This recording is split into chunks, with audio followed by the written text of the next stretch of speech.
Hi friends, कैसे हैं। मैं बिक्कू सिंह, मैकेनिकल इंजीनियर, एक नया वीडियो आपके पास ला रहा हूँ बिहार इलेक्शन से रिलेटेड। आप लोग भी सोचते होंगे इंजीनियर है ये, इसमें क्या कर रहा है। और आपको पता है, मगध की धरती से बिलोंग करता हूँ। चाणक्य की धरती है, तो वहाँ का एक एक बच्चा गांव में, देखिए मैं कोई क्षेत्रवाद नहीं कर रहा हूँ, मैं पूरे बिहार की बात कर रहा हूँ। बिहार के गांव गांव का बच्चा जो है, जो टीवी चैनल्स में या अखबारों में लिखा जाता है, खास करके बिहार की राजनीति के बारे में या बिहार के पॉलिटिक्स के बारे में, उससे ज़्यादा बिहार के गांव के बच्चे जो बैठे हुए हैं चौपाल पर, जो बुजुर्ग बैठे हुए हैं, लोग बैठे होते हैं पान की दुकान पर, चाय की दुकान पर, टेम्पो में, रिक्शा में, लोकल पैसेंजर ट्रेन में, पटना से गया जाने में या पटना से छपरा जाने में, छपरा से सिवान जाने में, सिवान से गोपालगंज जाने में, सीतामढ़ी जाने में, पूर्णिया जाने में, बिहार शरीफ जाने में, जहानाबाद जाने में, अरवल जाने में, किंजर जाने में, गया जाने में, बोध गया जाने में, बेगूसराय जाने में, सहरसा जाने में। लेकिन मैं मगध की बात कर रहा हूँ, तो वहाँ का है ये है कि बात आप किसी भी बच्चे से भी अगर पूछेंगे ना, तो वो करंट जो पॉलिटिकल सिनेरियो चल रहा है बिहार में वो ज़्यादा बताएगा आपको। खैर, मैं उस पर नहीं आ रहा हूँ। अभी एक लेटेस्ट पॉलिटिकल डेवलपमेंट आई है बिहार में, जो चल रहा है, मीडिया बड़ा जोर शोर से चल रहा है कि चिराग पासवान जो है, रामविलास जी का लड़का जो है, 143 सीट पर चुनाव लड़ेगा और बीजेपी के खिलाफ प्रत्याशी खड़ा नहीं करेगा। ठीक है, मतलब जनता दल यूनाइटेड के खिलाफ लड़ेगा। सीधी सी बात है, नीतीश कुमार की पार्टी के खिलाफ चुनाव लड़ेगा। देखिए, इसमें ये कोई बहुत बड़ा रॉकेट साइंस नहीं है। एक अदना सा व्यक्ति से भी आप पूछिएगा ना, वो सबको पता है इसके पीछे बीजेपी है। इसमें कहीं कोई डाउट नहीं, 1% भी डाउट नहीं, 0% भी डाउट किसी को नहीं, इसके पीछे बीजेपी है। सीधी सी बात है। बिना बीजेपी के समर्थन को ऐसा फैसला ले सकते हैं? असंभव बात है। अब देखिए इसमें होगा क्या।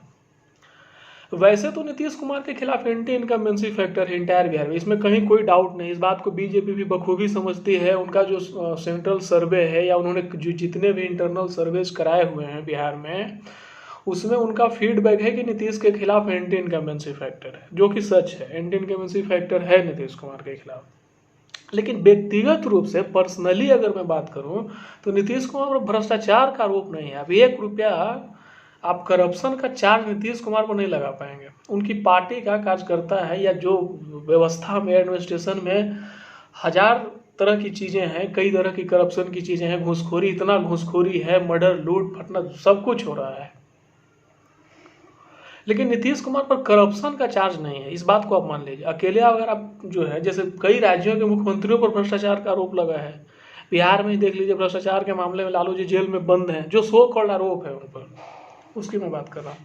रामविलास पासवान पर भी भ्रष्टाचार का आरोप लगा था, लेकिन नीतीश कुमार पर भ्रष्टाचार का आरोप आज तक नहीं लगा है, ये मैं आपको बता रहा हूँ। लेकिन जो बिहार में जो इमेज बन रहा है, जो बिहार में पिक्चर बन के आ रहा है, लोग ऐसा कह रहे हैं कि नीतीश कुमार को कॉर्नर करने की कोशिश हो रही है, नीतीश कुमार को कॉर्नर कर दिया जाएगा। देखिए, मैं जितना नीतीश कुमार को जानता हूँ, जितना समझता हूँ, हमारे पड़ोसी जिले के हैं वो, नीतीश कुमार कोई कच्चे खिलाड़ी नहीं है, राजनीति के है ही नहीं। वो बहुत बड़े भयंकर खिलाड़ी हैं। मैं दावे के साथ कह रहा हूँ, जब पोस्ट पोल अलायंस होगा तो बीजेपी को डंप करने में नीतीश कुमार को 1 सेकंड भी नहीं लगेगा। इस बात को भाजपा बखूबी समझती है। वो जानती है कि अगर मैं थोड़ा सा भी इधर उधर करूंगा तो जाएगा। उनको आरजेडी के साथ जाने में 0.0% भी जो है कोई अतिशयोक्ति नहीं होगी, और लालू जी को अपनाने में भी कोई अतिशयोक्ति नहीं होगी। ये मैं आपको दावे के साथ कह रहा हूँ। इस बात को हिंदुस्तान का कोई टेलीविजन चैनल का जर्नलिस्ट नहीं बता सकता है, न कोई पीआर एजेंसी चलाने वाला बता सकता है, या देश के कई बड़े पॉलिटिकल कमेंटेटर हैं, अखबारों में कलम लिखने वाले हैं। मैं चैलेंज कर रहा हूँ, जो मैं बात अभी बोला आपको, कि अगर इसमें बीजेपी की तरफ से थोड़ी सी भी ढिलाई की जाती है, चिराग पासवान को अगर बैक नहीं किया जाता है फर्स्ट फेज के इलेक्शन के बाद, या जो भी हो, जैसे भी 1-2 दिन में आएगा क्या पता, अंदर खाने हो भी रहा हो डील, जैसे अभी मैं वीडियो बना रहा हूँ, नीतीश कुमार को पटखनी देने में कुछ समय नहीं लगेगा। उनको तुरंत आरजेडी से तालमेल करने में उनको जरा सा भी कोई अतिशयोक्ति नहीं आएगी, कुछ भी बोल देंगे। यही बोले थे ना कि स्पष्टीकरण देने के लिए हमने कहा था, लालू जी बोलेंगे तो जाके स्पष्टीकरण भी दे देगा तेजस्वी। ये राजनीति है, कुछ भी हो सकता है, कुछ भी किया जा सकता है।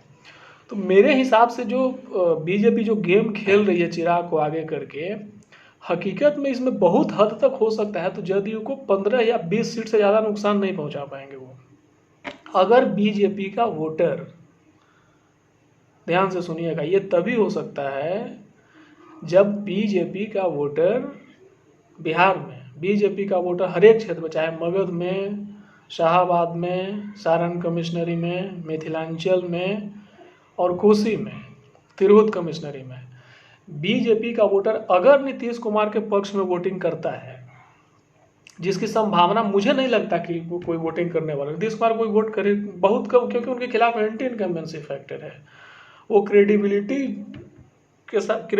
का उनके साथ प्रॉब्लम है।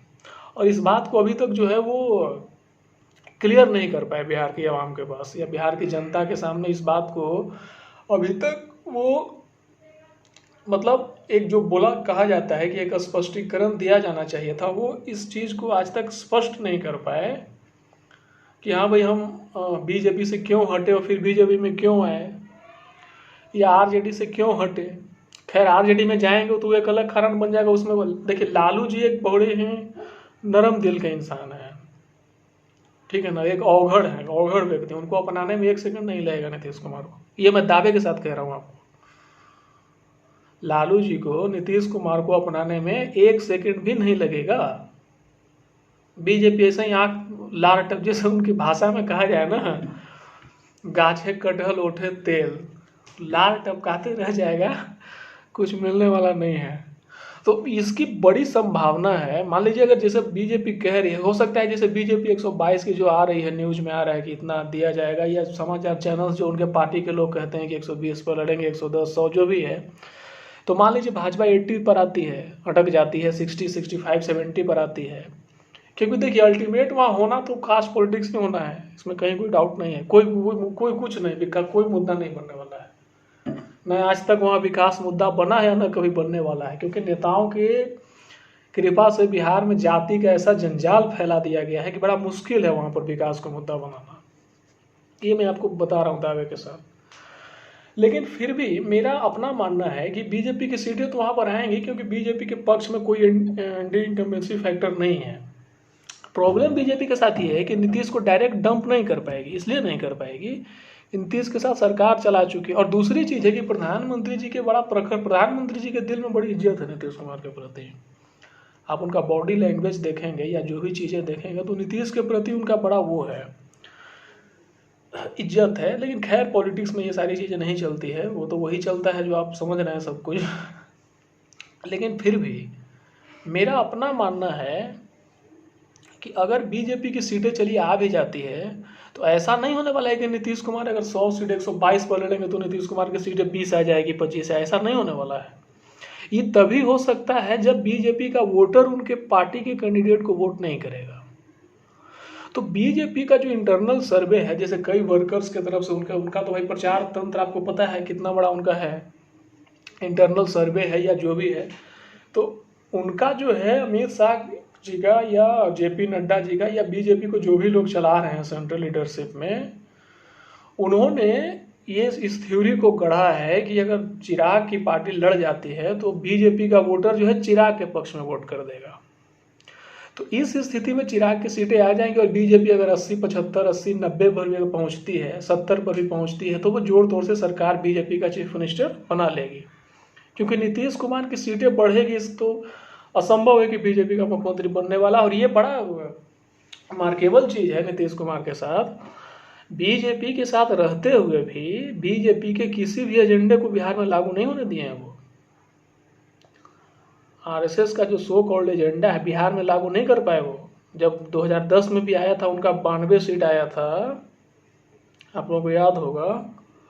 तो नीतीश कुमार अपनी मर्जी से, अभी लेटेस्ट बात ये जो एनपीआर एनआरसी के खिलाफ जो एजिटेशन चल रहा था पूरे देश में, तो बिहार में अकेला राज्य था बिहार जो एनपीआर के खिलाफ असेंबली में प्रस्ताव लाया। बीजेपी शासित राज्य नहीं ला पाए थे, बट बिहार में लाना पड़ा।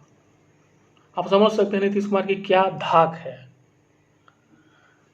मैं एक फ्रीलांसर जर्नलिस्ट के नाते आपको एक बात बता रहा हूँ। जैसा कहा जा रहा है कि नीतीश कुमार को काउंटर कर दिया जाएगा या कॉर्नर करने की कोशिश, ऐसा होने वाला है नहीं। इतना आसान नहीं है नीतीश के चंगुल से कुर्सी को खिसका देना। जो आदमी मतलब कोई इमेजिन नहीं कर सकता था कि मतलब लालू जी के साथ जाना, गद्दी पर बैठे रह जाना। हाँ, ये बिहार की राजनीति में आज भी रहस्य है कि गठबंधन क्यों टूटा, ये आज तक क्लियर नहीं हो पाया है। जबकि इंटरनल सोर्सेज या जो कई मीडिया रिपोर्ट्स में खबर छपती है कि शायद बीजेपी तेजस्वी के नाम पर सहमति दे दी थी चीफ मिनिस्टर बनाने के लिए तेजस्वी को। सभी लोग तैयार हो गए थे, शायद प्रधानमंत्री जी की सहमति बाकी थी। इसी बीच किसी ने नीतीश को फोन कर दिया और रातों रात सारा गेम नीतीश ने पलट दिया, भाजपा के साथ चले गए थे। अब पता नहीं कितना सच है, मुझे नहीं पता, मैं बता रहा हूँ। लेकिन फिर भी मेरे कॉन्सेंस से जितना मैं समझता हूँ नीतीश कुमार को, जितना मैं जानता हूँ, मैं आपको ये दावे के साथ कह सकता हूँ कि नीतीश कुमार को काउंटर करना बीजेपी के लिए बहुत मुश्किल हो जाएगी। अगर नीतीश कुमार की सीटें, मैं बता रहा हूँ, दो ही कंडीशन हो सकता है नीतीश कुमार को चुनाव हारने का, बिल्कुल क्लियर है। बीजेपी का कार्यकर्ता नीतीश कुमार को, बीजेपी का वोटर नीतीश कुमार को वोट नहीं करेगा, और वो बीजेपी का वोटर चिराग की पार्टी को वोट कर देगा, तो नीतीश कुमार चुनाव हार सकते हैं अपने क्षेत्रों में। लेकिन इसका ड्रॉबैक ये है कि अगर मान लीजिए जैसे पहला चरण का वोटिंग हो जाएगा तो उसके बाद तो फीडबैक कहीं जाता है। अगर ऐसा कहीं फीडबैक हुआ तो फिर नीतीश कुमार बीच में भी गठबंधन तोड़ सकते हैं। आप क्या बात कर देते हैं, कोई मतलब नहीं है नीतीश कुमार को, उसे कहाँ गया दुनिया बाढ़ में गया। वो अगर पहले चरण में ही फीडबैक अगर गलत आ जाता है तो नीतीश कुमार अगले चरण से ही गठबंधन ब्रेक कर सकते हैं बीजेपी से, और सीधा आरजेडी से गठबंधन कर देंगे। तो ये मैं आपको दावे के साथ कह रहा हूँ, कोई चैनल नहीं बता पाएगा। जबकि इसकी पूरी संभावना है कि बीजेपी का वोटर नीतीश कुमार को वोट नहीं करेगा। अपना ऑब्जर्वेशन बता रहा हूँ। बाकी तो पीएम की रैलियां होंगी तो नीतीश कुमार के पक्ष में भी रैली होगी, तो नीतीश कुमार के पक्ष में रैली होगी, उसके बाद देखा जाएगा कि भाई बीजेपी का जो वोटर हैं, बीजेपी के जो वोटर हैं वो नीतीश कुमार की पार्टी को वोट करते हैं कि नहीं करते हैं। लेकिन मेरा अपना आकलन है, मैं जितना बिहार को समझता हूँ, मेरा अपना मानना है कि बीजेपी के वोटर नीतीश कुमार को वोट देने के पक्ष में नहीं है, वोट नहीं देना चाहते। वो नीतीश कुमार से लोग काफ़ी खफा हैं, क्रेडिबिलिटी के फैक्टर में, करप्शन के चक्कर में, कई चीज़ें हैं जिस पर बातें हो सकती हैं। लेकिन एक दूसरा फैक्टर इसमें यह है कि रामविलास पासवान का जो कोर वोट, पासवान वोट जिसको आप दुसाध वोट कहते हैं, ये भी हमारे खास करके मगध, समूचे मगध में इसका खासा असर है। जैसे अगर जैसे लगभग ये 4 या 5% के आसपास बिहार में है, और पूरे बिहार में इनका वोट कभी भी आप एक, जैसे कहा जाता है कि लालू जी का जो यादव वोट है उसको आप तोड़ नहीं सकते लगभग, बट रामविलास पासवान जी का जो वोट है, पासवान वोट जिसको दुसाध वोट कहते हैं, उसमें एक वोट आप नहीं तोड़ सकते रामविलास पासवान का। तो विधानसभा चुनाव में इस वोट का काफ़ी अहमियत है, कभी भाजपा भूल के भी डंप नहीं करेगी अगर थोड़ा सा भी उनको फैक्टर है, क्योंकि अगर रामविलास डंप कर देगा तो उसके पास भी खुला ऑप्शन है, रामविलास पासवान के पास, लोग जब आरजेडी से तालमेल कर देगा, कहीं कोई डाउट नहीं है। मेरी ये स्पीच को, मेरे बातों से आप लोगों को कुछ अजीब सा लगेगा, लेकिन मैं सच्चाई बता रहा हूँ। बिहार की राजनीति रही है, बिहार की राजनीति का ये रहस्य रहा है, उनको कोई जनता की भावना से मतलब नहीं है। तो खास करके बीजेपी को डंप करने में नीतीश कुमार अहम भूमिका निभा सकते हैं, अगर उनके पहले चरण के वोटिंग में, अगर उनके पक्ष में उनके पार्टियों को वोटिंग, क्योंकि फीडबैक तो आ ही जाता है वर्कर से, हाँ भाई आपके इलाके में बीजेपी के वोटरों ने वोट किया है कि नहीं किया है, तो कार्यकर्ता तो बताएगा कि हाँ भाई नहीं किया है। तो सेम कंडीशन है, तो नहीं किया है इसका मतलब चुनाव में, विधानसभा में तो 500-600 वोटों से भी हार जीत हो जाती है। तो भाई नहीं किया तो किसको किया, तो ऑब्वियसली बीजेपी का वोटर तो लालू जी को तो करेगा नहीं वोट, बहुत कम करेगा भी, तो अगर किसी का अपना जात उत मिला तो रामविलास पासवान जी को ही करेगा। अब इसमें इसकी पॉसिबिलिटी की बात है कि रामविलास पासवान जी की पार्टी को भी अगर आप वोट करते हैं बीजेपी के जो वोटर हैं बिहार में, क्योंकि बीजेपी अभी सबसे बड़ी पॉलिटिकल पार्टी है बिहार में आज की तारीख में, तो अगर वो वोट करते हैं रामविलास पासवान जी की पार्टी को, इसकी कितनी संभावना है कि लोक जनशक्ति पार्टी बिहार में कितनी सीटें जीतेगी, इसकी पॉसिबिलिटी तो देखी जाएगी। क्योंकि कई जो लगभग 90% जो बीजेपी के वोटर्स हैं बिहार में, वो इस बात को मानते हैं कि नीतीश कुमार को वोट करने से कोई फायदा है नहीं, कोई गारंटी नहीं है कि मोदी के साथ रहेगा नहीं रहेगा, कोई पक्का पता नहीं है। इसीलिए भाजपा कभी भी खुल के अभी तक नहीं बोल दी है कि हम इनको ही बनाएंगे मुख्यमंत्री, इन्हीं को बैठाएंगे, नहीं बोली अभी तक। तो मेरा अपना मानना है कि जो मीडिया में सो कॉल्ड जो अखबारों में लिखा जाता है या टीवी पत्रकार बोल रहे हैं या कई वेब पोर्टल पर बताया जा रहा है, इतना आसान नहीं है नीतीश कुमार को काउंटर कर देना। जब नीतीश की सीटें आ जाएंगी ना, अब कल होके खबर आ जाएगी नीतीश कुमार मिलने चले गए लालू जी से वहाँ जेल में, होटवार जेल में, कितनी बड़ी ब्रेकिंग न्यूज, इसकी पॉसिबिलिटी है, 100% पॉसिबिलिटी है। अब अंदर खाने जो है जदयू में ये चर्चा चल भी रही होगी। देखिए इतना पक्का है कि वहाँ पर बीजेपी की तो सीटें आएंगी ही आएंगी, इसमें कहीं कोई डाउट नहीं है। जैसे अकेले भी लड़े थे वो, पिछली बार तो 55 आई थी उनकी सीटें, तो कितना भी कम मार्जिन जाएगा, बहुत कम मार्जिन जाएगा, तो लोक जनशक्ति पार्टी का जो है उनके पास वोट है, वो तो आएगा। तो नीतीश कुमार का जो वोट है विधानसभा चुनावों में, मोस्टली उनका वोट अति पिछड़ा का वोट है। उन अति पिछड़ों के वोटों में लालू जी की भी सेंधमारी होनी है, कई छोटे छोटे दल हैं उनकी सेंधमारी होनी है, और बीजेपी की सेंधमारी भी होनी है। तो अगर जो अति पिछड़ा वोट है नीतीश कुमार का, वो वोट बैंक को कहा जाता है, जो बनाए हैं, जैसे महादलित वोट बनाया उन्होंने और भी वोट बनाया, लेकिन फिर भी मोस्टली जो है नीतीश कुमार को अगर आप एज ए डेवलपमेंट के मुद्दे पर या कई तरह की चीज़ें जो चलाई जाती है, इसमें कोई जो किसी भी एक आप वर्किंग प्रोफेशनल से बात करें जो बिहार में नहीं रहता हो, बिहार से बाहर रहता हो, या बिहार में भी रह के जो जॉब कर रहे हैं, कई चीज़ों में रह रहे हैं, वो लोग नीतीश कुमार को वोट देना नहीं चाहते। वो कहते हैं कि ना मोदी ठीक है नीतीश बेकार है। पहले बोलते थे लोकसभा चुनाव में कि वहाँ केंद्र में मोदी, बिहार में नीतीश, अब बोलते कि ना नीतीश ठीक नहीं है, बदलना चाहिए, भाजपा का आना चाहिए, ये वहाँ पर एक फेनोमेनन चल रहा है। तो मेरा अपना मानना है कि नीतीश कुमार बीजेपी का खेल बिगाड़ने के लिए कुछ भी कर सकते हैं। इस बात को बीजेपी बहुत अच्छी तरह समझती है, इसीलिए उसने चिराग को आगे किया है 143 सीटों पर। लेकिन इसका खतरा ये है, ये तभी पॉसिबल होगा जब बीजेपी का वोटर चिराग के पक्ष में वोट करेगा। अब ये तो क्रेडिबिलिटी का सवाल हो जाएगा, जब प्रधानमंत्री जी रैली करेंगे नीतीश के साथ, तो नीतीश के प्रत्याशियों के लिए भी वोट मांगेंगे। तो मैं जितना जानता हूँ, समझता हूँ, बीजेपी का वोटर प्रधानमंत्री जी के कहने से पर भी कोई वोट डालने वाला नहीं है नीतीश कुमार को। अब ये नीतीश जी कितना समझते हैं, कितना उनको इस चीज़ पर विश्वास है नहीं है, मैं नहीं जानता, लेकिन इसकी फीडबैक फर्स्ट फेज के इलेक्शन के तुरंत बाद आ जाएगी। और ये अगर ऐसा हुआ तो नीतीश कुमार टैक्टिकली सपोर्ट कर सकते हैं आरजेडी को, या आरजेडी से वो टैक्टिकली अलायंस कर सकते हैं। ये मैं आपको बता रहा हूँ।